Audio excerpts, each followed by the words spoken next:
Question 15. केषु कुत्र च ज्ञानग्रहणेन सन्तोषः भवति? ए.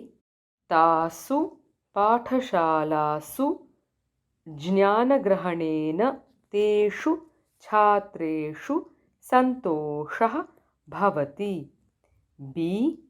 तासु पाठशालासु ज्ञानग्रहणेन तासु बालिकासु सन्तोषः न भवति.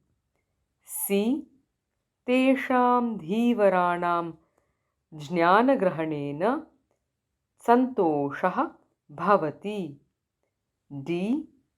युवकेषु तेषु ज्ञानवर्धनेन सन्तोषः न भवति.